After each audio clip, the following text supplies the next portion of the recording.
बहनों, माताओं, बच्चों, बुजुर्गों सबको राधा।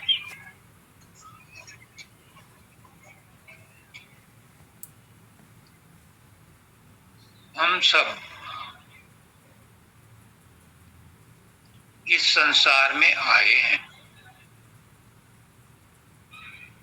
तभी हम सब बैठे हैं। कहीं से तो आए हैं,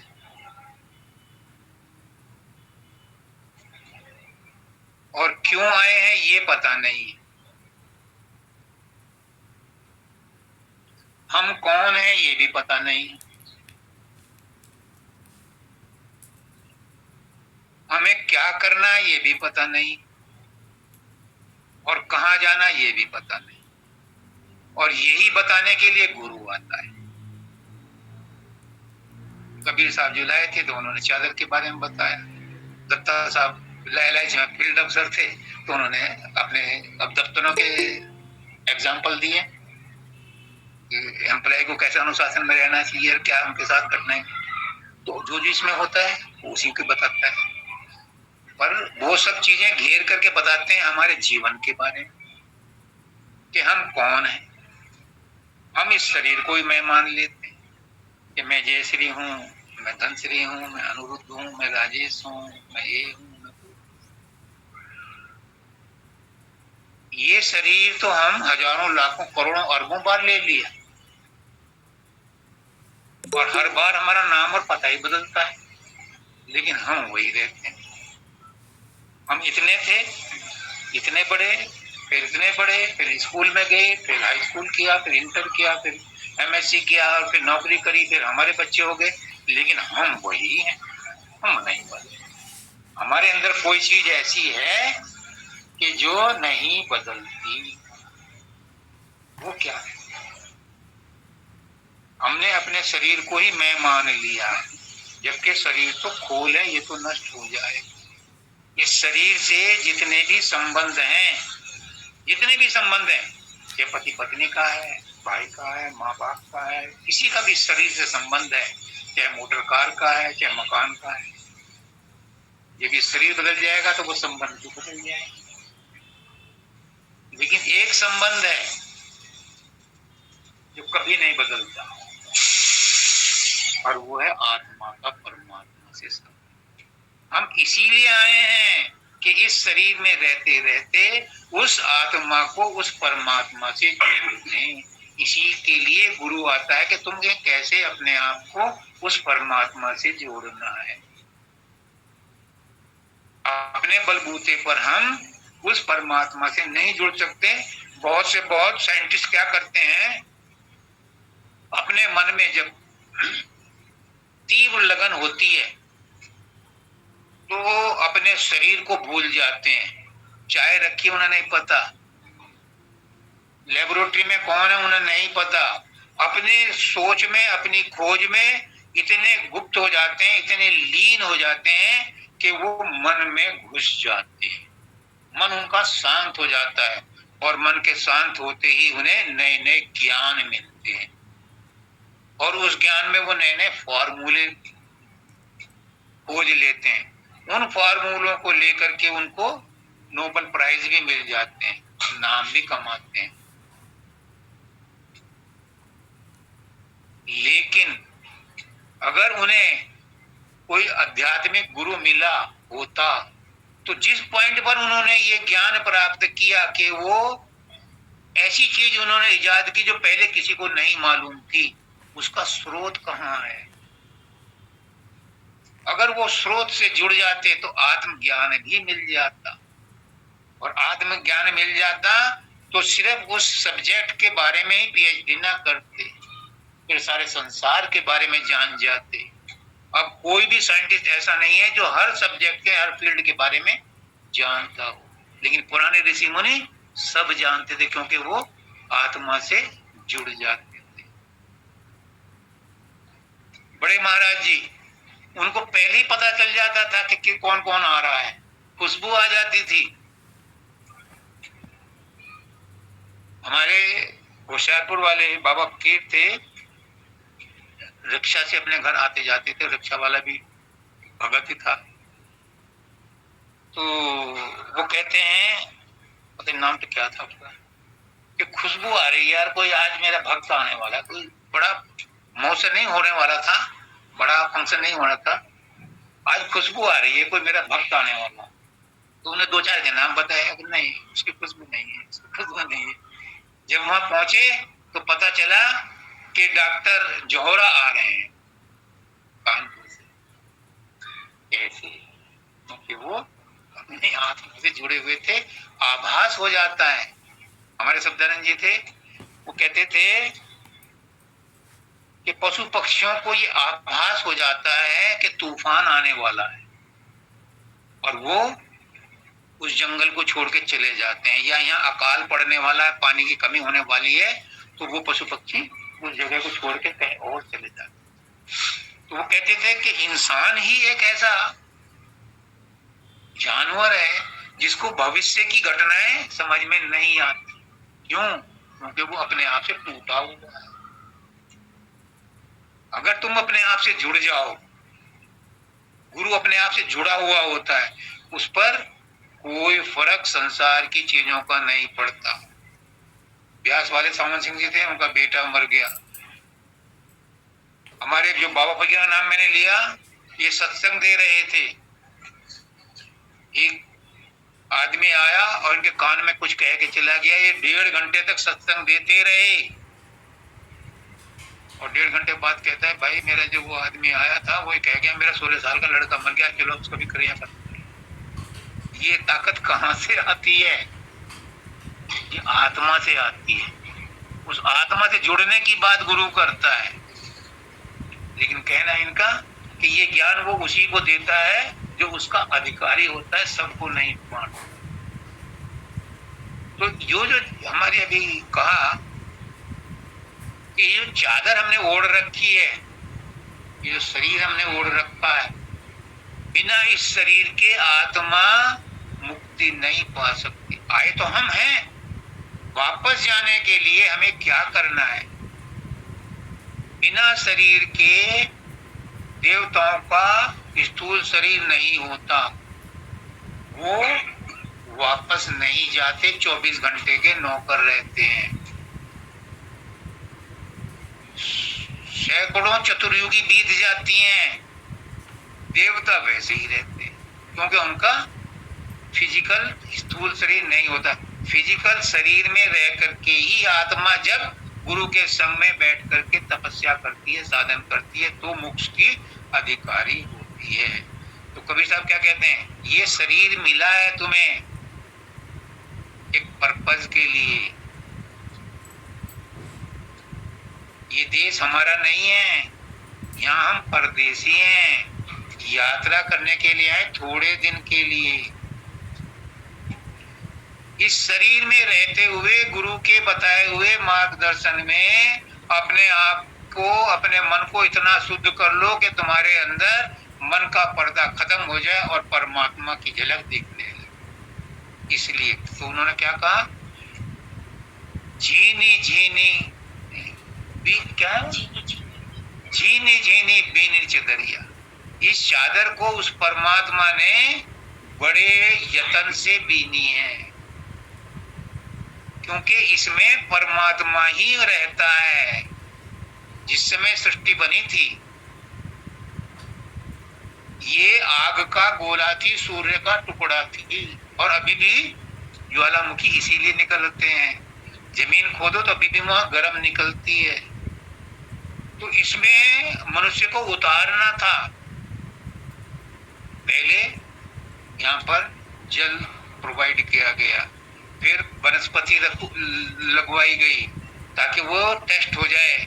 जब मेट्रो को टेस्टिंग करते हैं तो उससे पहले मॉक ड्रिल करते हैं, उसमें आदमी नहीं बैठाते कि कहीं झटका तो नहीं लगता, कहीं टूटा हुआ तो नहीं है। तो इस तरह से वो परमात्मा ने भी पहले जल उतारा, पहले से ठंडा किया, फिर जल उतारा, फिर वनस्पति बनवाई, फिर उसके बाद पशु पक्षी उतारे। जब वो सेटिस्फाई हो गया कि सेफ और प्रोटेक्टेड है, तो आदमी को उतारा। और आदमी को उतारने के लिए उसके शरीर की रचना एक एक तार उसने बड़े ढंग से किया है। हमारा प्रारब्ध जो है वो हमारे नस नस में बीना गया है, बुना गया है। जो भी हमारे साथ आज घटना घट रही है ये हमारे प्रारब्ध पहले से जुड़े हुए हैं। जो भी हम फैमिली में आज हैं, हम यहाँ इकट्ठा हुए हैं, माता पिता हमें मिले हैं, परिवार मिला है, पति पत्नी मिली है, बच्चे मिले हैं, दफ्तर में जो हमें साथी मिले हैं, तुम ये मत समझना कि ये बाय फ्लूक है। नहीं, इनका हमारे साथ पिछले जन्मों में कुछ लेन देन रह गया था, उसे पूरा करने के लिए आज हम इकट्ठा हुए। इस जीवन में उन्हें पूरा करना है और ये हमारी चादर में बुन दिया गया है।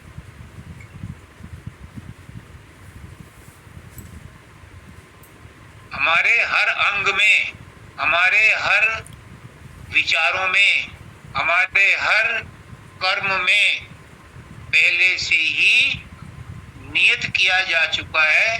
जब आप के बच्चा होता है तो आप पंडित के पास जाते हो और वो मोटा मोटा आपको बता देता है कि ये बच्चा के इतने भाई होंगे, इतने बहन होंगी, ये इतना पढ़ेगा, इसको ये बीमारी होंगी, इसकी में शादी होगी, ये इतना पढ़ेगा, ये इतना काम करेगा, वो मोटा मोटा बताता है।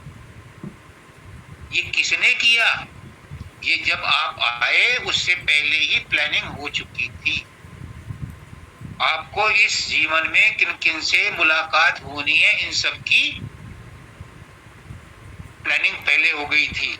मैंने एक किताब पढ़ी थी beyond the world, American writer की, और मेरे मानव दयाल जी ने उसका फॉरवर्ड लिखा था। तो उन्होंने शायद वो ARE की थी, अमेरिकन रिसर्च इंस्टीट्यूट। उन्होंने ये कहा कि जब कोई भी आत्मा किसी शरीर में प्रवेश करती है कॉन्सेप्शन के समय, उसके मतलब जो हस्बैंड वाइफ है उनके जो विचार होते हैं उन्हीं को वो अट्रैक्ट करते हैं कि किस घर में मुझे जन्म लेना है। कितने पहले इसका अरेंजमेंट हो चुका होता है। जिन जिन से जिनका लेन देन है वो उस समय ही प्लानिंग हो जाती है कि किस ज्यादा क्या करना। जिस समय हिरण्यकश्यप तपस्या कर रहा था या जेल में था या कुछ भी था, जो उसकी वाइफ थी उसको बच्चा होने वाला था, तो उसे इंद्र भगा के ले गया और मार दूंगा क्योंकि इसके पेट से जो बच्चा होगा वो मेरा काल बनेगा या वो मुझे देवताओं को परेशान करेगा। नारद रास्ते में मिल गए। उसने कहा कि इसके अंदर तो विष्णु भगवान का अंश है। इसने वाइफ की ने कॉन्सेप्शन के समय 17 बार अपने पति से विष्णु कहलवाया है। तुम्हारा दुश्मन कौन है? विष्णु। तुम्हारा ये कौन है? तुम्हें किसने हराया था? तुम्हें क्या कराया था? जानबूझ करके उसने वो सोल इनवाइट की। फिर वो इंद्र छोड़ गया उसको और नारद ने उसे पाला और इसीलिए प्रहलाद जो है नारद का भक्त बना। कहने का मतलब ये है कि ये जो कुछ भी चीजें बाय फ्लूक नहीं होती, ये सब प्री प्लान्ड है और इसका प्लानिंग कौन करता है? मालिक करता है। फेसबुक के सर्वर पर सब कुछ आता जाता है लेकिन कंट्रोलर उसको देखता है कि कहाँ कौन सी चीज शो करनी है और कौन सी को नहीं करनी। तो जब हमें शरीर मिल गया, जब आत्मा ऊपर से आती है, आपको एक और बात बता दूं, तो वो बूंद की तरह बिल्कुल डिस्टिल्ड होती है, पवित्र होती है। बादलों की बूंद जब आती है तो वो बिल्कुल डिस्टिल्ड होती है। जैसे ही बादलों से छुटती है, समुद्र में पानी खारा है, तमाम पोल्यूशन है, लेकिन जब सूरज उसे गर्मी दे करके भाप से खींचता है तो बादलों में वो इकट्ठी होती है तो वो बिल्कुल प्योर होती है। जैसे ही बादलों से छूटती है तो एटमॉस्फेयर की गंदगी उसको मिल जाती है। उसके बाद जब और नीचे आती है तो लोअर लेवल के जो गंदगी हवा में है, जो वातावरण में है, वो सब उसको प्रभावित करती है। और जब फाइनली वो धरती पर गिरती है तो वहां वो किस जगह गिरती है? गंदगी में गिरती है, टट्टी पेशाब पर गिरती है, या वो रेत में रेगिस्तान में गिरती है, या वो पहाड़ों पर गिरती है, या बर्फ पर गिरती है, या स्वाति के मुंह में गिरती है, पपीहे के मुंह में गिरती है, या केले में गिरती है। तो उसका प्रभाव उसकी संगत के हिसाब से वैसे ही उसके आगे के कर्म बनते जाते हैं। लेकिन ये भी प्री प्लान्ड है कि कौन सी बूंद कहाँ गिरेगी। तो आत्मा जब चलती है तो प्योर होती है। जब वो ब्रह्मांड में आती है, यूनिवर्स में आती है, तो उसके ऊपर मैल कुचैल लगने शुरू हो जाते हैं। जब वो ब्रह्मांड से नीचे उतरती है, यहाँ आती है, तो उसके ऊपर और सतोगुण, रजोगुण, तमोगुण ये मिल जाते हैं, मन मिल जाता है। नीचे और उतरती है तो यहाँ 5 तत्व मिल जाते हैं, और उसके बाद वो शरीर धारण करती है, और शरीर धारण करने के बाद उसको वही करना पड़ता है जो वो लिखवा करके लाई। इसमें कहा है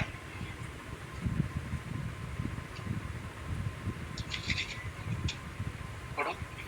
काहे के ताना काहे के भरनी। हाँ, अब ये सुनो कि काहे का ताना काहे की भरनी, और कौन तार से बीनी चितरी। जो हमारा मालिक है वो इस शरीर की जब रचना करता है, वो कहते हैं कि पिंगला पिंगला ताना भरनी। देखा होगा आपने कभी, ये जो कालीन वगैरह देखे हैं मैंने, हमारे गांव में भी जुलाहे बहुत थे। तो पहले ताना तनते हैं, दूर तक उसको तनते हैं। उससे पहले भी एक और वो है इसकी कड़ी कि कैसे वो ताना बना जाता है। अब छोटे में समझो कि उसने उसको तार को दूर तक ले गया, घुमा करके लाया, फिर उसके ऊपर लगाया, फिर ऊपर लगाया, फिर ऊपर लगाते लगाते वो एक उसका ताना बन जाता है। उसको वो फर्मे में लगाता है, फ्रेम में लगाता है, और अपने जब वो बुनने वाली मशीन पर लगाता है तो उसमें वो हर उसको ऊपर नीचे करने का भी खटका होता है कि एक बार ऊपर होगा, एक बार नीचे होगा। उसके बाद वो एक बार इधर से डालता है अपनी भरनी, उधर से उसको अप करता है, तो फिर दूसरी तरफ से डालता है। और इसी तरह से फूल भी बनते हैं कि उसमें वो धागे जो है ना वो चेंज करता रहता है। तो इस तरह से वो एक एक तार को ऐसे संभाल करके लगाता है, और जिस समय ताना बनता है उसमें भी कोई टूटा हुआ तार ना हो। नहीं तो आपने देखा कपड़ों में भी वो आ जाती है, क्या बोलते हैं उसे, गांठ से मिल जाती है, वो उधरती चली जाती है, फिर वो कपड़े का भी खराब कर देती है, वो सेकंड क्लास कपड़ा माना जाता है। तो परमात्मा ने हमारे शरीर में ऐसी रचना की है कि हमारे शरीर में सब कुछ सिस्टमेटिकली बनाया है, और फिर उसमें इंगला पिंगला और इंगला पिंगला वो हो गया। लेकिन यहाँ कहते हैं कि इंगला पिंगला और सुषुम्ना नाड़ी यहाँ से चलती है और यहाँ तक चलती है, और पीछे हमारे नीचे तक जाती है, मूलाधार तक जाती है, उसके ऊपर ही शरीर खड़ा होता है। तो इनके द्वारा बना करके हमें खड़ा किया गया। आगे क्या था? आठ कमल चरखा डोले। हाँ, 5 तत्व गुण कीनी चाहिए। अष्ट कमल दल चरखा डोले। अष्ट कमल दल क्या है? कुछ कहने वाले कहते हैं कि 5 तत्व और 3 मिलाकर अष्ट हो गए। नहीं, इसमें बहुत बड़ा राज है। एक अष्टकमल दल है हमारा मणिपुर नाभि चक्र, यहाँ पर चक्र चलता है, यहीं पर जो खाना खाया जाता है उसका सब प्रोसेसिंग यहीं होती है। और एक अष्टकमल दल है हमारा ये त्रिपुटी, ये अष्टकमल दल है। यहाँ पर हमारा गुरु बैठा है, जो गुरु हमें सामने दिखाई देता है ये भौतिक है। ये कहता है कि मैं तुझे रास्ता बताऊंगा, तेरा गुरु तेरे अंदर है, वहां जाके मिल। ये अष्टकमल दल है, यहीं से सारी सृष्टि का कारोबार चलता है। ये है हमारे गुरु का स्थान, यहाँ हमारा गुरु रहता है। जब ये हम अपने गुरु से मिल लेते हैं तो गुरु कहता है कि ये भी तेरा विश्राम स्थल नहीं है, ये मन का विश्राम स्थल है, अब ऊपर चल। यहाँ आकर के जहाँ बाल शुरू होते हैं, यहाँ आत्मा का स्थान है। हम कहाँ से आए हैं? हम आए यहाँ से, खोपड़ी में। इस जगह परमात्मा हमें पुकारता है, यहाँ से आवाज आती है। यहाँ पर गुरु का प्रकाश नजर आता है, गुरु का रूप नजर आता है। उसमें हम इतने गाफिल हो जाते हैं, इतने मशगूल हो जाते हैं कि मन शांत हो जाता है, मन स्थिर हो जाता है। फिर मन जब स्थिर हो जाता है तो आत्मा उसके चंगुल से छुट करके ऊपर जाती है अपने स्थान पर।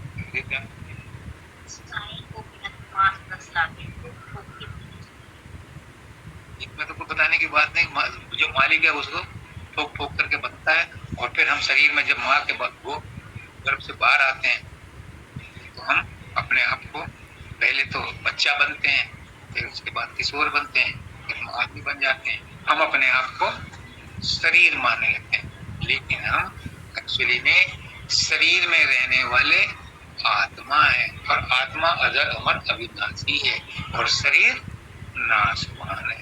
ये छूटता रहता है, बार बार बदलता रहता है। जब तक आप अपने असली घर नहीं पहुंच जाते, आपको बार बार जन्म लेना पड़ता है। और अगर जितनी जल्दी आप अपने घर पहुंच जाओगे तो ये झंझट से छुटकारा मिल जाएगा। लास्ट में क्या है? सो चादर सुन्नर मुनि ओढ़ के मैली की। इस चादर को 100% आदमी ओढ़ करके मैली कर देते हैं।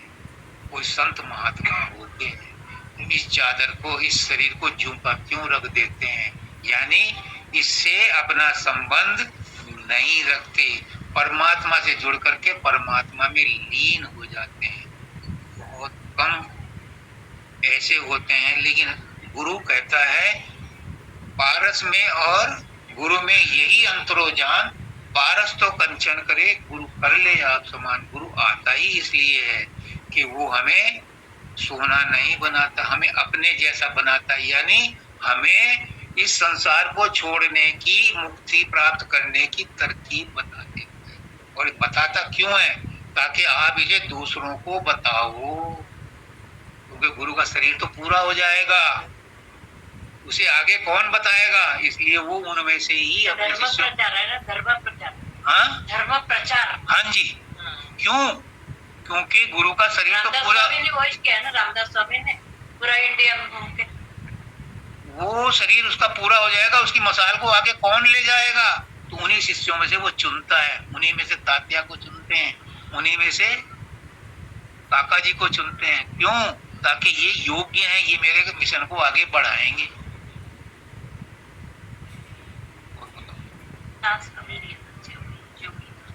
कबीर दास कहते हैं कि जो संत हैं वो इसे यतन से ओढ़ते हैं, वो इसे शरीर मानते हैं, मैं नहीं मानते, और उसको ज्यों का त्यों रखते, उससे उसका साथ कोई अटैचमेंट नहीं होता। अगर कहते तो आप भी हो, लेकिन आप उसका मतलब समझ के नहीं कहते। आप कहते हो मेरे पेट में दर्द है, कहते हो मेरे सिर में दर्द है, मेरे कंधे में दर्द है, कहते हो ऐसा? तो कहते तो आप सच्चाई हो, लेकिन इस सच्चाई को जानते नहीं हो। कहते हो कि मेरे कंधे में दर्द है, यानी मैं कंधे से अलग हूं। मेरे पेट में दर्द है, मैं पेट से कुछ अलग अस्तित्व रखता हूं। मेरे सिर में दर्द है, सिर ऐसी चीज है जिससे मैं अलग हूं, मैं महसूस कर रहा हूं कि इसमें दर्द है। जिस दिन संत की तरह से ये मानने शुरू हो जाओगे, उस दिन आपको इस शरीर के तकलीफ से परेशानी नहीं। हमारे गुरु कहते हैं कि गुरु तुम्हें कुछ नहीं देता, गुरु तुम्हारा विचार बदल देता है। जिस चीज को तुम सोच करके दुखी रहते हो, गुरु कहते हैं तो होता ही रहता है यार, क्यों परेशान हो? आपकी सोच बदल जाती है। एक लेडी आई गौतम बुद्ध के पास रोती हुई, यंग लेडी। ये मेरा बच्चा मर गया है और तुम भगवान हो, इसे जीवित कर दो। तो भगवान ने कहा, बेटी जो आता है शरीर में तो मरता है, उसको मैं क्या कर सकता हूँ? अगर नहीं आप भगवान हो, कुछ भी कर सकते हैं। देखो, वो कर सकते थे, लेकिन उसे सबक सिखाना था। कभी साहब ने कभी को जिंदा नहीं। संत इसलिए नहीं आता, संत आपको समझ देने के लिए आता। उन्होंने कहा, माई किसी घर से सरसों के दाने ले आ जिसके घर में कोई मौत ना हो। और वो सारे गांव में ढूंढती फिरी, कहीं से मिला। कहता है मेरा तो साल भर पहले मरा है, मेरा 1.5 साल पहले मरा है, मेरा तो 15 दिन पहले मरा है। जब उसको नहीं आई, वो आगे लौट के आई। बाबा वो कोई घर ऐसा नहीं है। बेटे जब कोई घर खाली नहीं है मौत के अलावा, तो तू भी सब्र कर। फिर उसने सब्र किया। तो गुरु क्या करता है? गुरु कहता है कि जिस आदमी को आप शत्रु समझते हो वो तो परमात्मा का बनाया हो। जहां विवेकानंद रहते थे वहां सांप भी रहते थे, छिपकली भी रहती थी, शेर भी आ गया। वो सबके अंदर परमात्मा समझते थे, उन्हीं के साथ रहते थे। उन्हें डर नहीं लगता था। क्यों? कि डर मेरे अंदर है, डर सामने शेर से नहीं है। अभी 2-3 मतलब हफ्ते 10 दिन की पहले की बात है। मैं ऑफिस जा रहा था। मैं ऑफिस में जा रहा था, तो रास्ते में बहुत सारे बंदर थे। मैं चुपचाप सीधे अपना नगाह से करके और निकल गया। मुझे डर नहीं लगा।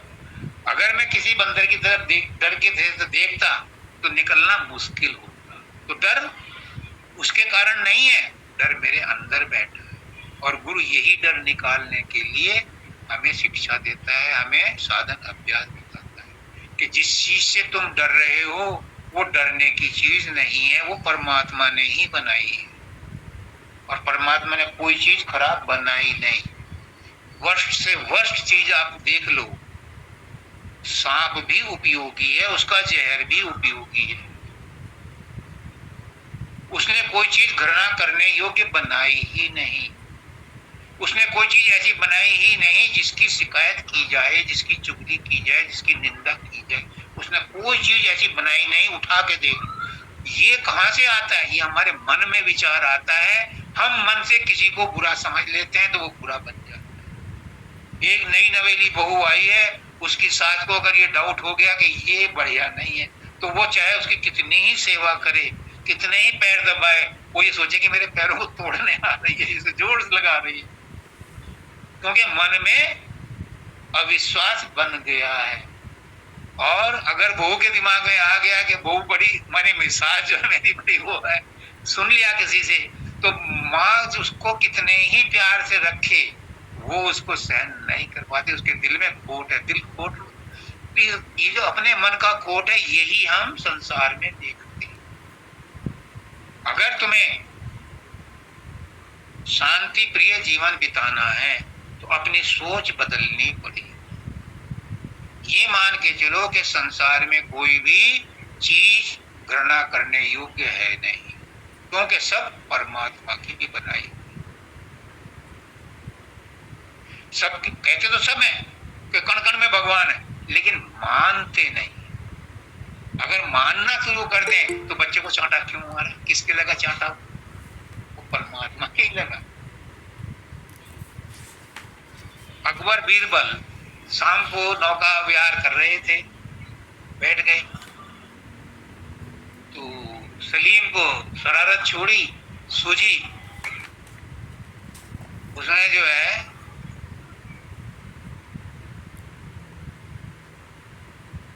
अकबर के चांटा मार दिया। अकबर की चली तो उसने बेगम को चांटा मार दिया। बेगम को गुस्सा आया तो उन्होंने बीरबल को चांटा मार दिया। बीरबल को गुस्सा आया तो उसने सलीम को चांटा मार दिया। सलीम ने फिर बाप को चांटा मार दिया। तो उसने कहा कि तेरी ये हिम्मत। उसने कहा कि ये चांटे का खेल मत खेलना, लौट के वहीं आता है जहां से शुरू होता है। अगर घृणा करोगे तो ये घृणा वापस तुम्हें ही लौट के आएगी, और प्यार करोगे तो प्यार आएगा।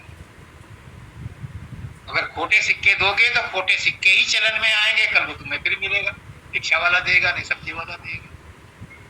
अच्छे सिक्के चलाओगे तो अच्छे सिक्के मिलेंगे। आज संसार में प्यार की कमी क्यों है? हर आदमी चाहता मुझे प्यार मिले, लेकिन तुम किस किस को प्यार देते हो? अगर तुम प्यार नहीं दोगे तो लौट के कहां से आएगा? गुरु सच्चा प्यार देता है, लेकिन हम गुरु के प्यार को भी संसार में हम प्यार करना ही भूल गए। हम मोह को प्यार कहना शुरू कर दिए। प्यार में लालच नहीं है, प्यार में स्वार्थ नहीं है, प्यार में लेना नहीं है, प्यार में देना है। प्यार करोगे तो प्यार बदले में मिलेगा। जो भी हम देते, और डायरेक्ट सुना, किसी को गाली दो, फौरन गाली का जवाब गाली से मिलेगा, और हो सकता है वो अगर तगड़ा होगा तो चांटा भी मार दे। जो हम देते हैं वही हमें बदले में मिलता है। इसीलिए कहते हैं दान दो तो कभी ना कभी तुम्हें वो वापस मिलेगा।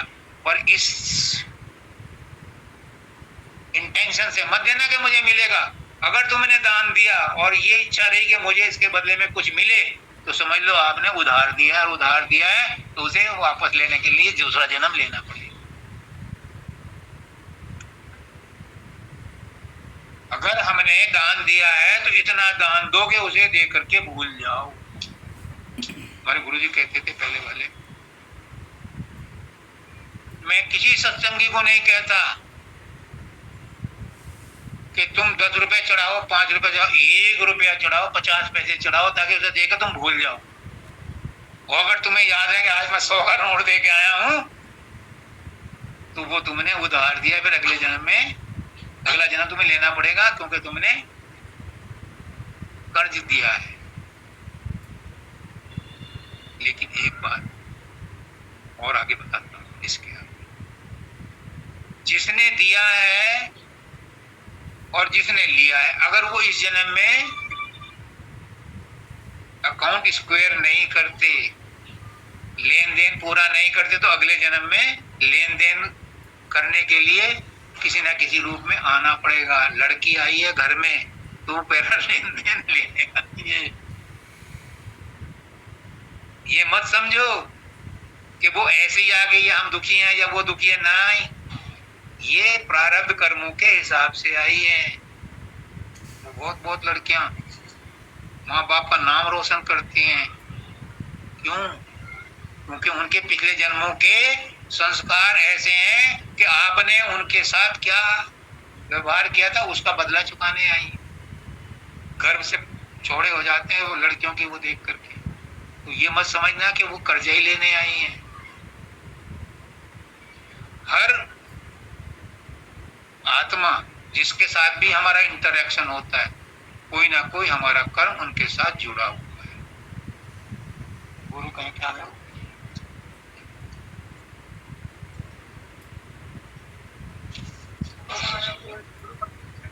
हाँ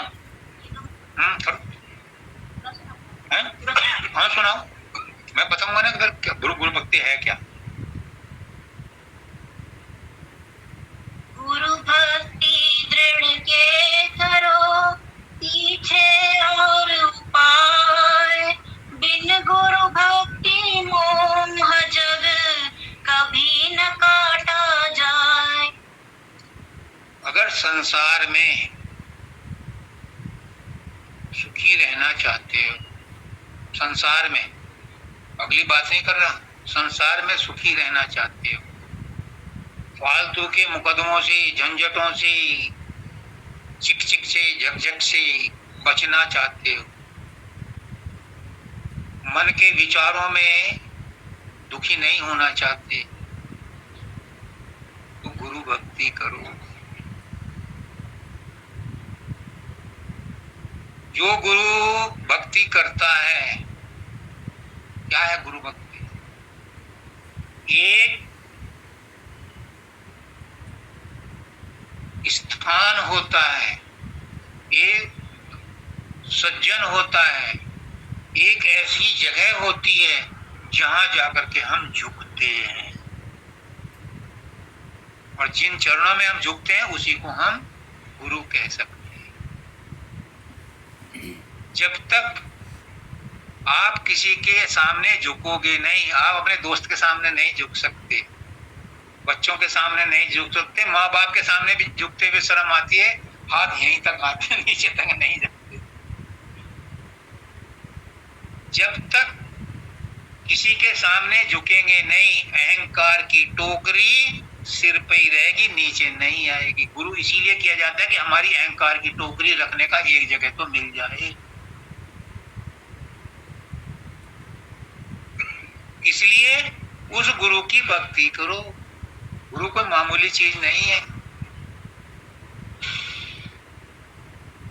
गुरु हमें संसार से छुड़ाने आया है, जाल में हम फंसे पड़े उनसे छुड़ाने आया, और हमारी जिंदगी को सुखमय बनाने के लिए आया।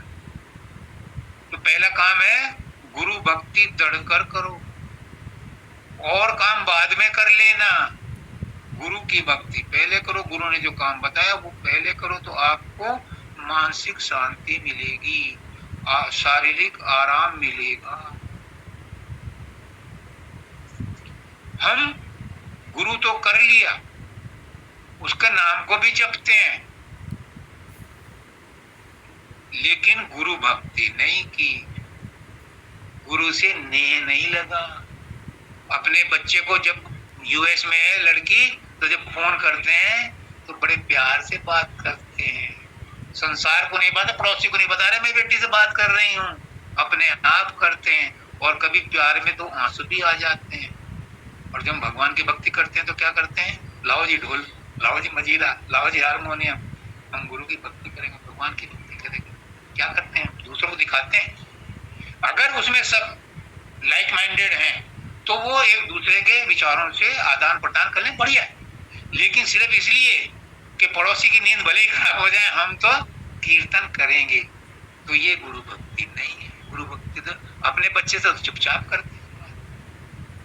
गुरु ने क्या कहा था कि सुमरन करो, ये तो नहीं कहा जोर जोर बोल के करो, कहा था कभी नहीं, मन ही मन में करो। जितना मन में याद करोगे उसकी पावर बढ़ जाती है। जो हम बोल करके करते हैं इसकी पावर घट जाती है, क्योंकि ये स्थूल चीजों के माध्यम से प्रकट होती है। एक मिर्च है, स्थूल है, एक आदमी खाएगा उसी को मिर्च लगेगी नहीं, और तुम मुझे गैस पर रख दो, वो सूक्ष्म हो जाएगी। जितने बैठे हैं सब उससे प्रभावित हो जाएंगे, नहीं पता है? तो गुरु का नाम अगर मन में अंदर में जपा तो वो सूक्ष्म रूप से आपको प्रभाव दिखाएगा। बाहर में उसकी भक्ति करो, उसे प्रसन्न कर लो। अगर गुरु प्रसन्न हो जाए और सिर पे हाथ रख दे, तुम्हारे सैकड़ों जन्मों के कर्म पड़ जाते हैं। संत महात्माओं के पास जाकर के क्या नहीं मिलता, उनके रेडिएशन से क्या नहीं मिलता। और जिसके सिर पर हाथ रखते, जिसे वो अपने हक कर ले, करते थे बड़े महाराज जी भी, मैंने पढ़ा है, उसका जीवन सफल हो जाता है, उसकी जिंदगी बदल जाती है। वाल्मीकि क्या था, डकैत था। अंगुलीमाल कौन था, कातिल था।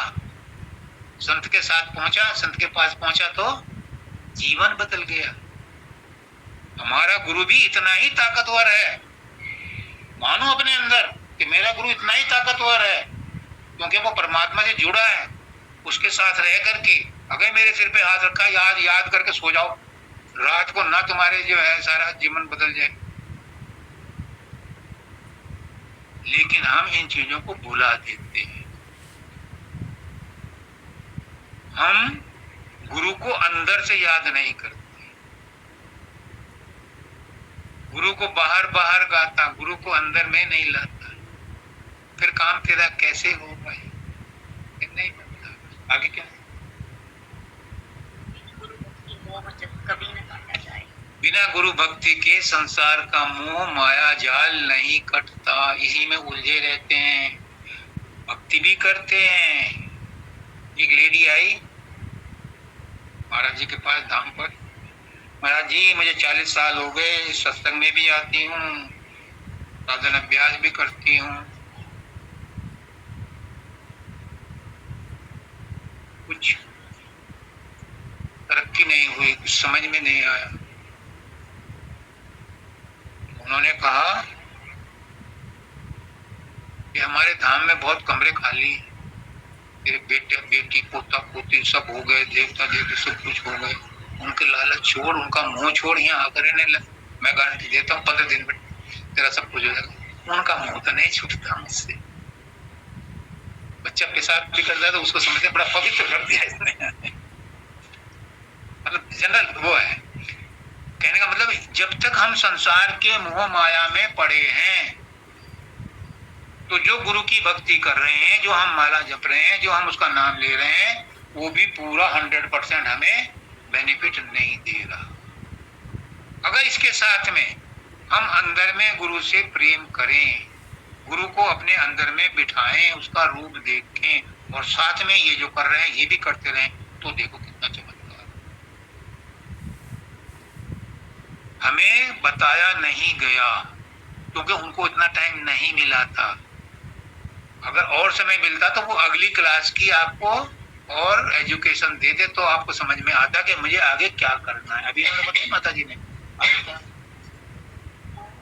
बंधन जगत के गुरु भक्ति से काट, जीने बंधन चित्त के कटे नाम परताप। मोटे बंधन जो हैं वो गुरु की भक्ति से कटते हैं, गुरु से प्रेम करके कटते हैं। और जो अंदर में मन के बंधन है, ये नाम भक्ति से, जो नाम उसने दिया है उसको जपते जपते जब बेहोश हो जाओगे, उस नाम को जपते जपते अपना होश भूल जाओगे, उस समय मन के बंधन कटते।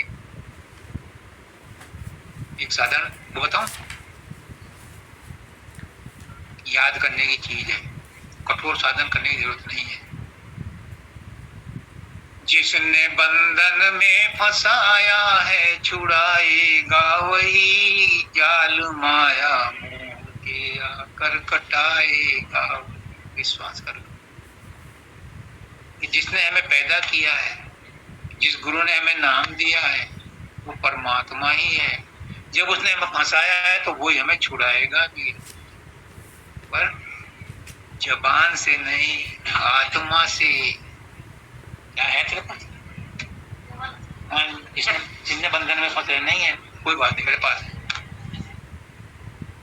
जिसने बंधन में फंसाया है छुड़ाएगा वही, जाल माया मोह के आकर कटाएगा।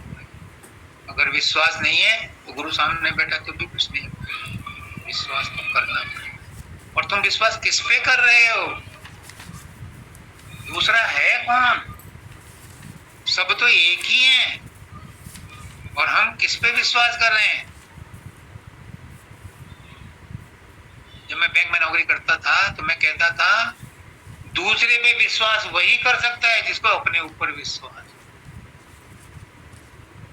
जिसको अपने ऊपर विश्वास है वही दूसरे पर विश्वास करता है। एक लड़की है, उसे अपने ऊपर विश्वास है, कोई बात नहीं, रात होगी तो क्या हुआ, कोई मेरा क्या बिगाड़ेगा, घर पहुंच जाती है। और एक दूसरी डरपोक है, उसे अपने ऊपर ही विश्वास नहीं, तो वो डरते डरते जाएगी, हो सकता है कोई बच्चा उसको कुछ कह दे रास्ते में, क्योंकि डर भी हम ही इनवाइट करते हैं। ऐसी कोई बीमारी नहीं है जो हमने अपने विचारों से ना की हो।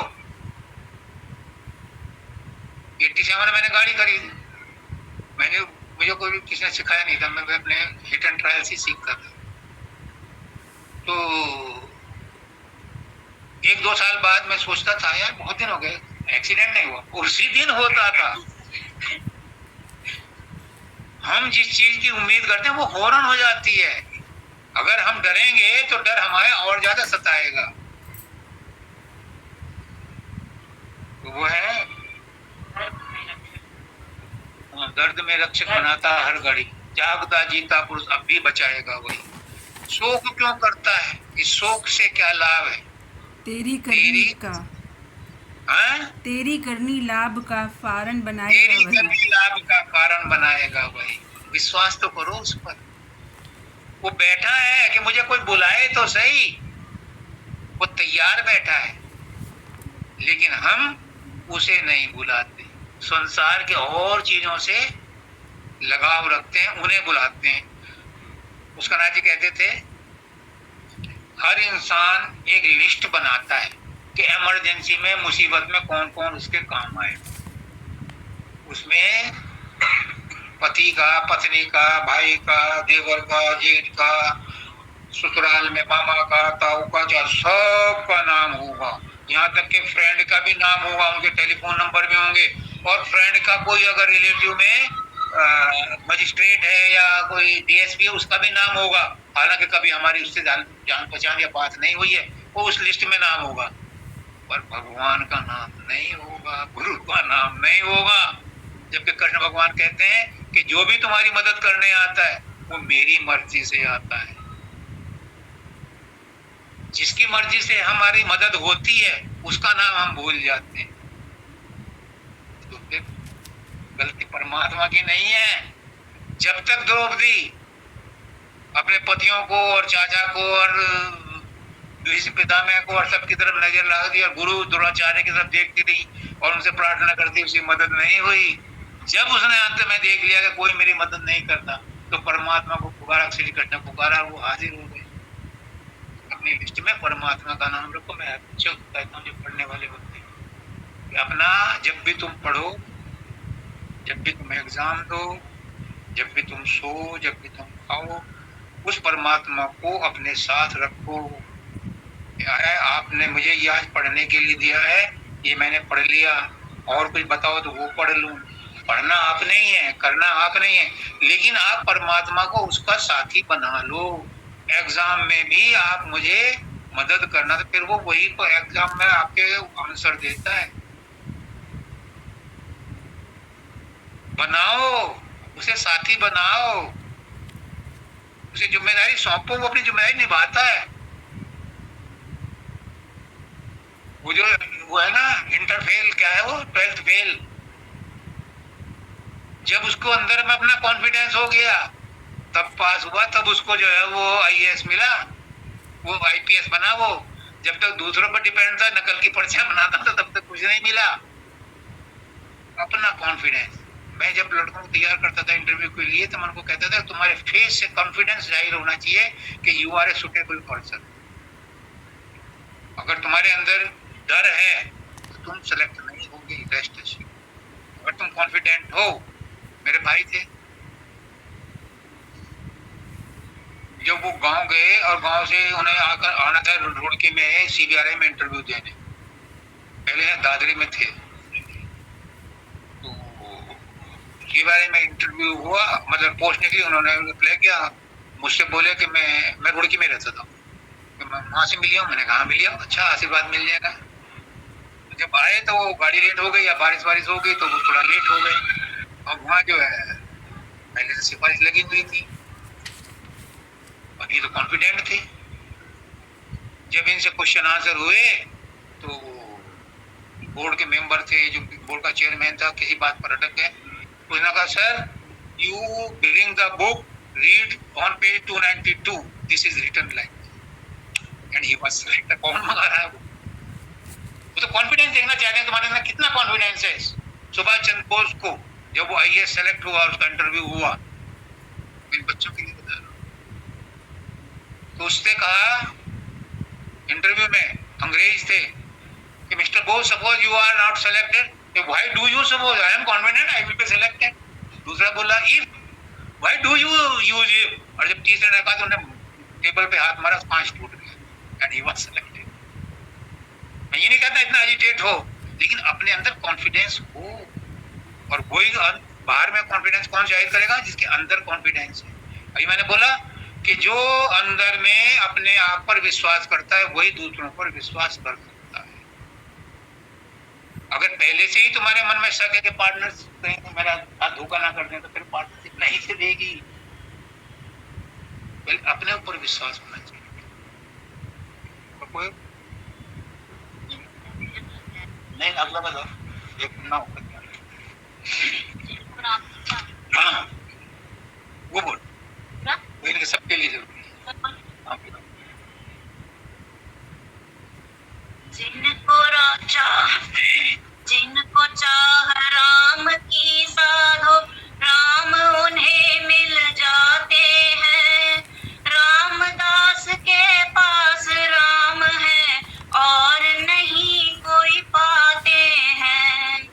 वाद विवाद में राम नहीं है, राम न पूछा पेखी में। रामदास ने राम को पाया, हाँ, सहज ही देखा देखी में।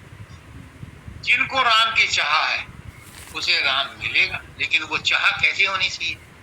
वो आत्मा से भूख उठनी चाहिए, तड़प उठनी चाहिए, मुझे राम से मिलना है। उसे राम मिलेंगे, ये प्रकृति का नियम है। जहाँ डिमांड होगी वहां सप्लाई होगी। लेकिन हम राम को भी ऑर्डिनरी रूप में चाहते हैं, विशेष रूप में नहीं चाहते, इसलिए विशेष रूप में नहीं मिलता। सामान्य रूप में कभी कोई अच्छी खबर आ गई, समझ लो राम से मुलाकात हो गई, पर ये राम से मुलाकात का पर्पज नहीं है। जिनको चाह राम के साथ हो, राम उन्हें मिल जाते हैं। वाद विवाद में राम नहीं है, राम ने पूछा पेकी में। जो राम के ऊपर बहस करते हैं ना, बहस में राम नहीं है। राम मिलते हैं भोले भाले इंसान, जो चुपचाप गुरु पे विश्वास कर लेता है, उसकी हर बात पे विश्वास कर लेता है, उसे राम मिल जाता है। जो तर्क वितर्क करता है, एक राम तो दशरथ के घर पैदा हुआ था, एक राम तो घट में बैठा है, एक राम का सकल पसारा है, और एक राम दुनिया से न्यारा है। चार राम है। तुम बताओ कौन से राम को पाना चाहते हो? चारों मिल सकते हैं, कौन से कुछ आना चाहते? क्यों पड़ते हो उस लपड़े में? अपने आप से कहो मुझे तो तू चाहिए, जिस रूप में भी हो तू चाहिए, तुझसे कम में कोई सौदा नहीं, कोई बार्गेनिंग नहीं, फिर वो मिलेगा। लेकिन हम कहते हैं कि बच्ची पास हो जाए, इसकी शादी हो जाए, तो फिर राम उतने डाइल्यूट हो जाते हैं। वही काम करके थोड़ी छुट्टी कर। अगर राम को पकड़ लिया तो घर के काम तो वैसे ही हो जाएंगे। एक राजा था, उसके मंत्री ने कहा, महाराज जनता आपके दर्शन करना चाहती है। Is it? तो नहीं देखा कोई इतना जिज्ञासु है कि मेरे दर्शन करना चाहता हो, कुछ ना कुछ मांगने आए होंगे। अगर नहीं, वो तो आपसे बहुत प्यार करते हैं, आपसे।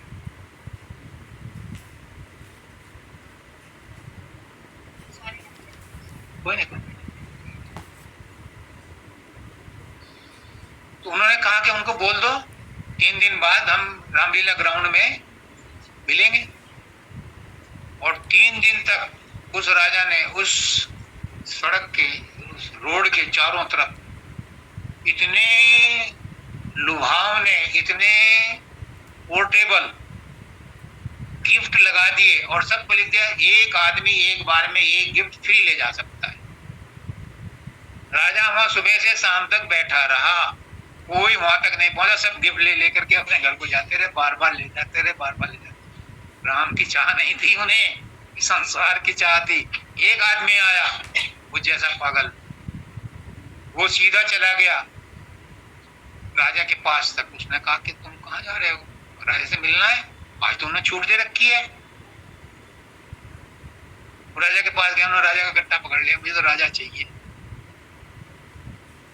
अब राजा मिल गया तो राजधानी भी मिल गई, राज का सारा सम्मान वैभव भी मिल गया। तो जो राम को पा लेता है, संसार तो उसका अपने आप बन जाता है। लेकिन हम पहले संसार बनाना चाहते हैं। गुरु भी मिला है तो हम उससे संसार साधते हैं, जबकि गुरु मिला है संसार परमात्मा को साधने के लिए।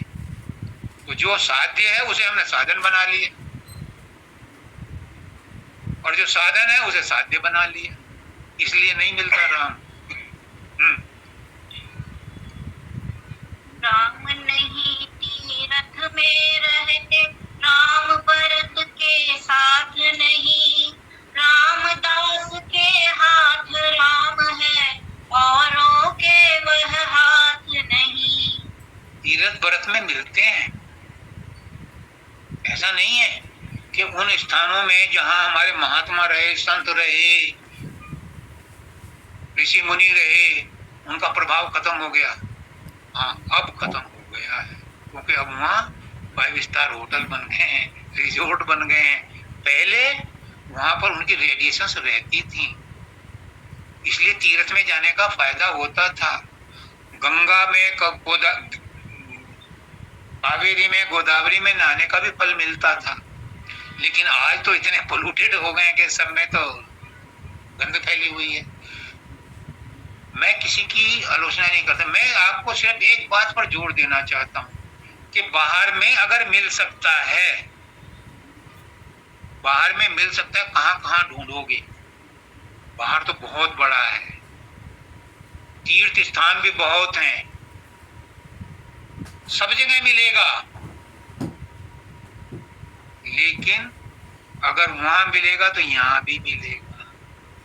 तो ये छोटे से जगह में क्यों नहीं ढूंढते? बाहर की खाक क्यों छानते? गुरु क्या कहता है? जिन्होंने गुरु किया वो उनको पता है गुरु क्या कहता है। गुरु तेरे अंदर है, परमात्मा तेरे अंदर है। बाहर में भी मिलेगा और बाहर में छाया में मिलेगा, उसकी परछाई मिलेगी, असली तुम्हारे अंदर है।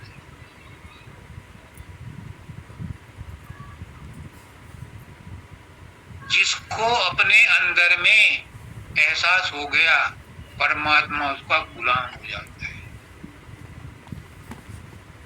प्रेम से मिलता है, अंदर में प्रेम से जाना पड़ता है। गोपियां कहती हैं कृष्ण को, लल्ला नाच, हम छाछ देंगी। तो वो छाछ के लिए नाचते हैं क्या? कृष्ण भगवान छाछ के लिए नाचते थे? प्रेम के लिए नाचते थे। उनके अंदर प्रेम था, गोपियों के अंदर। वो कृष्ण से अलग नहीं मानती थी अपने आप को, इसलिए उनका गुलाम था। गुरु भी कहता है कि तुम गुरु की बात मान लो, गुरु तुम्हारा गुलाम हो जाएगा, उसे उंगली पे नचाना, यानी तुम्हारे सारे काम करेगा। गुलाम का मतलब ये नहीं कि वो तुम्हारे पैर दबाएगा, लेकिन गुलाम का मतलब है कि वो तुम्हारे सारी सांसारिक और आध्यात्मिक सब इच्छाओं को पूरी करेगा। और एक बार वो अंतर में प्रकट तो करो। बूंद में सिंधु, सिंधु में बूंदे, बूंद सिंधु दो एक हुए, बूंद सिंधु का झगड़ा मन में उनके लिए अनेक हुए। हम बूंद हैं, हम आत्मा है, वो परमात्मा है। गुरु, मैं फिर कहता हूँ, गुरु परमात्मा ही है। परमात्मा ही हमारी मदद करने नहीं आता। परमात्मा ने तो हमें संसार में धकेल दिया, जाओ कष्ट और मुसीबतें सहो। जब उसे दिखाई दिया कि यहाँ काल हमें दुखी करता है, तो वो गुरु के रूप में, छोटे रूप में, मनुष्य के रूप में प्रकट होता है हमें छुड़ाने के लिए। तो गुरु का एहसान बहुत बड़ा है, परमात्मा का इतना एहसान नहीं है। कबीर साहब कहते हैं, गुरु गोविंद दो पड़े काके लागू पाए, और बलिहारी गुरु आपने जाने गोविंद दियो बता। गुरु का दर्जा गोविंद से भी बड़ा है। हमारे गुरु तो कहते हैं गुरु और गोविंद दो ही नहीं है, एक ही है। वही विराट रूप में 11वें अध्याय में काल बनकर खड़ा है और वही उसके रथ हाँक रहा है। तो गुरु और गोविंद दोनों एक ही हैं। मान के चलो, गुरु और गोविंद दोनों एक ही हैं, गुरु परमात्मा ही है। तो वो परमात्मा आत्माओं का भंडार है और हम उसकी बूंद हैं, हम उसके अंश हैं। सब मानते हैं, लेकिन विश्वास नहीं करते। अगर विश्वास करते तो हम दूसरों की चुगली क्यों करते, दूसरों की बुराई क्यों करते? उसके अंदर भी तो परमात्मा है। हम परमात्मा की बुराई करके परमात्मा को खुश कैसे कर सकते हैं?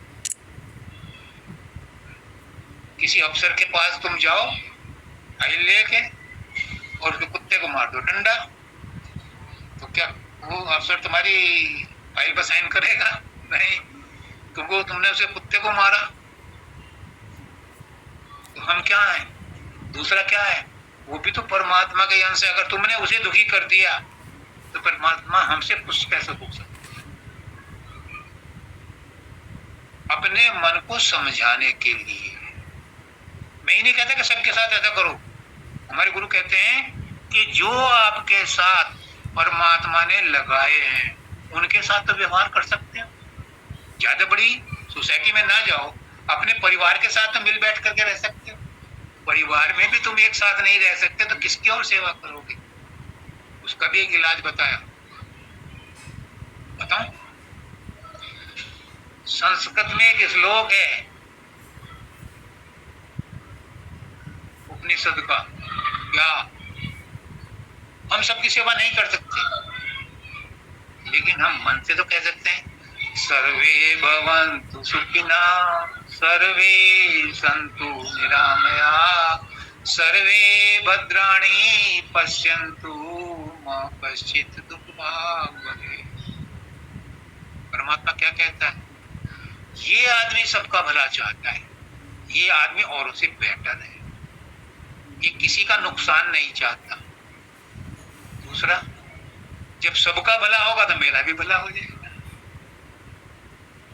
और समझ में भी आ गया। और तीसरा क्या इसका उपयोगिता है कि सबका भला चाहने से मेरा मन शुद्ध हो जाएगा। जो रोज गाली गलौज में और चिंताओं में फंसा हुआ है वो शुद्ध हो जाएगा, और मन के शुद्ध होते ही परमात्मा का दर्शन होता है। कितनी जब तक कर लो, अगर मन शुद्ध नहीं है तो परमात्मा का दर्शन नहीं। और मन शुद्ध कर लो तो जब तक करो या मत करो परमात्मा हाजिर है। उसकी हो जुस्तजू क्या, जो अपने रूबरू है। ये जुस्तजू नहीं है, तौहीन रूबरू, तौहीन जुस्तजू। जो हमारे सामने है, हमारे अंदर है, हमारे बाहर है, उससे तो हम प्रेम करते नहीं। और जिसको हमने देखा नहीं उसको हम पाना चाहते हैं, तो पहले उसे अपने अंदर पालो, तब तुम्हें बाहर में भी मिलेगा। और अगर बाहर में उसे देखना चाहो तो बाहर में तो हर जगह आपको जाना पड़ा, किस किस का डीएनए टेस्ट कराओगे कि मेरा बाप कौन है, मेरी माँ कौन है। गुरु कहता है कि गुरु माँ है, परमात्मा पिता है। गुरु को अगर माँ मान लो, गुरु को अगर पिता मान लो, तो आपको कहीं अपना टेस्ट कराने की जरूरत नहीं। वो सीधा तुम्हारा कनेक्शन सॉकेट से जोड़ देगा और फिर तुम खुद परमात्मा से मिलो। जब तक न देखो अपने नैना, कभी न मानो गुरु के बहना।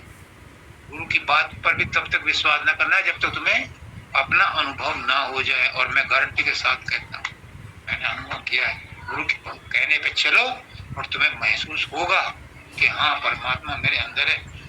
रोमांच हो जाता है, बाल खड़े हो जाते हैं तो याद करते ही। गुरु का नाम लो और गुरु अंदर में ना जागे, हमारे नाम लेने में कमी रह गई। अभी बूंद में सिंधु, सिंधु में बूंद, सिंधु दो एक हो गए, झगड़ा मन में उनके लिए अनेक हुए। हम सबको अपने से डिफरेंट मानते हैं, गुरु को भी अपने से डिफरेंट मानते हैं, परमात्मा को भी अपने से डिफरेंट मानते हैं कि परमात्मा कोई और है, हम कुछ और है। जब तक द्वैत है, कामी तरे, क्रोधी तरे, पापी तरे अनंत, और आन उपासक कृतगन तरे न कहा। जब तक परमात्मा को, गुरु को अपने से अलग मानोगे तब तक हमारी भक्ति द्वैत की भक्ति है, उसमें वो मजा नहीं आएगा। संसार बन जाएगा, नो डाउट, क्योंकि आपने गुरु को याद किया, चाहे द्वैत में ही याद किया। गुरु के अंदर वो ताकत है, तुम्हारा संसार सुखाले से चलेगा, क्योंकि नाम का प्रभाव पड़ता है। लेकिन जिस उद्देश्य के लिए आए थे वो तो अधूरा रह गया। इसलिए उसे अपने से अलग मत मानो। एक और बताऊं, हम सबके लिए एप्लीकेबल है। अगर जीवन सुखाले से जीना चाहते हो। कबीर साहब कहते हैं, दया राख धर्म को पाले। दया राख, मन में दया रखो, क्योंकि परमात्मा दया का भंडार है। परमात्मा सबके ऊपर दया करता है। गुरु के पास कैसे ही चला जाए, उस पर दया लुटाता है। दया राख धर्म को पाले और जग से रहे उदासी। जब तक संसार से मोह नहीं छोड़ोगे, संसार से उदासी नहीं आएगी, तब तक वो मंजिल नहीं मिलेगी। दया राख धर्म को पाले, अपना धर्म का पालन करो, गृहस्थ नहीं छोड़ना। क्यों? क्योंकि गृहस्थ मैंने शुरू बताया ना कि ये कॉम्बिनेशन परमुटेशन लगा करके हर रग रग में हमारे कर्म बंधे हुए हैं। जीनी जीनी रे बीनी छतरी। इस संसार में रह करके जो परिवार तुम्हें मिला है, संसार मिला है, नौकरी मिली है, बॉस मिला है, सबके साथ रहना है और अपने विवेक विचार से सबके साथ कामली, स्मूथली, सौहार्द से, सिंपैथी से सारे जिम्मेदारियां पूरी करनी है। सब काम करने नहीं छोड़ करके जाओगे, कोई भी काम अधूरा रह गया तो फिर इसे पूरा करने के लिए एक जन्म हो। तो दया राख धर्म को पाले, धर्म जरूर पालना करना है। धर्म क्या है? संसार का व्यवहार ही हमारा धर्म है, जिसको हम धारण करते हैं। धर्म बना है धारणा से, जिसको हम धारण करते हैं। जब हम इस धर्म को पालते हैं, इस व्यवहार को करते हैं, ईमानदारी से करते हैं, तो परमात्मा भी खुश होता है, क्योंकि हम आए ही हैं इसी काम के लिए। दया राग धर्म को पाले, जग से रहे। जग से तो अपने आप उदासी हो जाएगी। मेरे मानव दयाल जी कहते थे, जिन्होंने मुझे नाम दिया था, तुम परमात्मा से जुड़ो तो, तुम गुरु से जुड़ो तो संसार से तो तुम्हारा लगाव अपने आप ही धीरे धीरे खत्म हो जाएगा। एकदम नहीं होगा, धीरे धीरे खत्म हो जाएगा। जितना जितना गुरु से, वो कहते थे यहाँ संसार है, यहाँ परमात्मा है। तुम परमात्मा की तरफ मुंह करो तो संसार की तरफ पीठ हो गई। तुम 2 कदम चलो तो ये 2 कदम इससे दूर हो गए। तुम संसार की तरफ मुंह करो तो परमात्मा की तरफ पीठ हो गई। तुम संसार की तरफ चले तो परमात्मा से दूर हो गए। तो वो कहते थे कि तुम गुरु से जुड़ तो जाओ, एक बार जुड़ जाओ तो वो तुम्हारा संसार भी बनाएगा। गुरु अर्थ दे तो गुरु धर्म दे तो गुरु काम मोक्ष देने आ रहे। गुरु बहुत कुछ देता है, लेकिन एक बार उससे सच्चे मन से जुड़ जाओ। जब तुम जुड़ जाओगे, तुम्हारा संसार भी बनाएगा, धर्म कर्म भी बनाएगा, मोक्ष भी देगा, और तुम्हें धीरे धीरे, इनका कहना कि धीरे धीरे फिर वो तुम्हारी संसार से भी आसक्ति कम कर देगा। तो दया राग धर्म को पाले, जग से रहे उदासी, और अपना सा जीव सबका जाने, ताही मिले अविनाशी। मैं शुरू से यही कहता, अपना सा जीव, सबके अंदर वो परमात्मा है, तो सबको अपने जैसा मानो। अगर मुझे पिंच होता है कोई चीज, कोई गाली मुझे पिंच होती है, तो दूसरों को भी होती है। अगर मैं किसी की बुराई करता हूँ और कोई मेरी बुराई करता है, मुझे बुरा लगता है, तो दूसरों को भी लगता हो। तो दूसरों के साथ वो व्यवहार मत करो जो तुम अपने साथ होना नहीं चाहते, क्योंकि दूसरे के अंदर कौन है? दूसरे के अंदर भी वही परमात्मा है। जिसके मन में ये विचार आ गया, जिसने इस बात को साध लिया, फिर वो संसार में रहता हुआ संसार के पछड़ों से आजाद रहता है। फिर उसकी मुक्ति में कोई संदेह नहीं।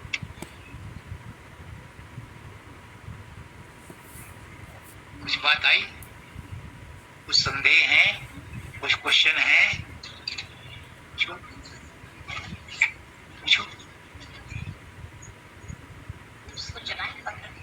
अभी देखो कुछ आता है क्या? कुछ संदेह है किसी को? कुछ क्वेश्चन पूछना?